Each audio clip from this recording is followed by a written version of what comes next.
Well, we got an article here that we gotta really take a look at a couple of different levels. Uh, just the news.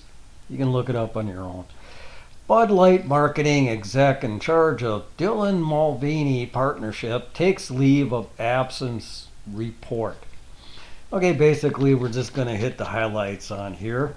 The Bud Light senior marketing executive who was in charge of the Dylan Mulvaney partnership is reportedly taking a leave of absence.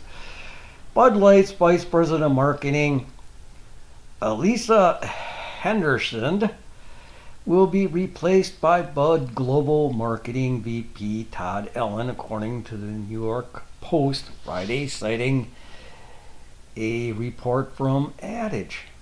It is not known if this replacement will be permanent. The report decision occurred not long after the brewing company backlash for a partnership with controversial transgender TikTok star Dylan Mulvaney.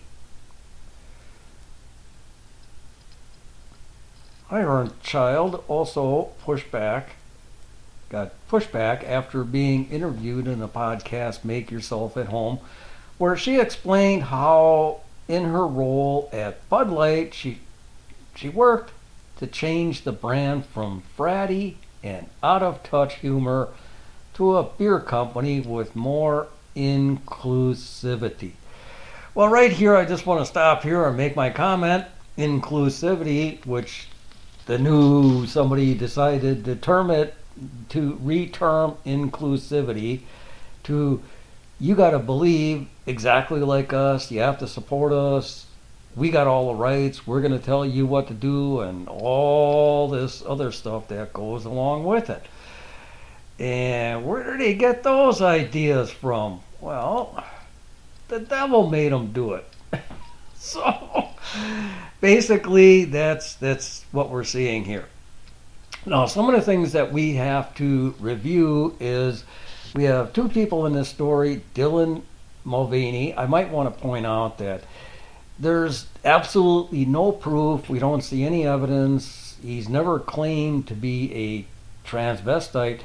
He's just an actor that dresses up and acts like a crazy little girl. He doesn't even act like a woman. He doesn't even try to act like a woman. He's pushing his character to the limits, being a characterization rather than a real life character.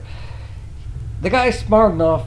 He saw this coming and he decided to take advantage of a situation and make some money off of it. So, you gotta look at it from that perspective too. In other words, he duped this Alyssa that was in charge of Budweiser marketing. I mean, she fell for it hook, line, and sinker. Dylan, I wouldn't call him a scam artist, but in a way he did scam Budweiser. They lost $6 billion in sale. You can say that's God's hand in it. I saw so much beer being dumped out on videos. I'm waiting for the EPA to come out with a warning and a claim that dumping Bud Light is the biggest cause of planet warming in the last 200 years. But what are we going to do?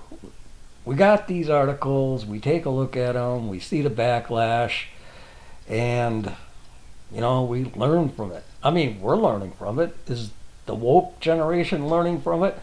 Or are they just coming up with new ways to suppress everyone else and take what their message is and just force it down everybody's throats?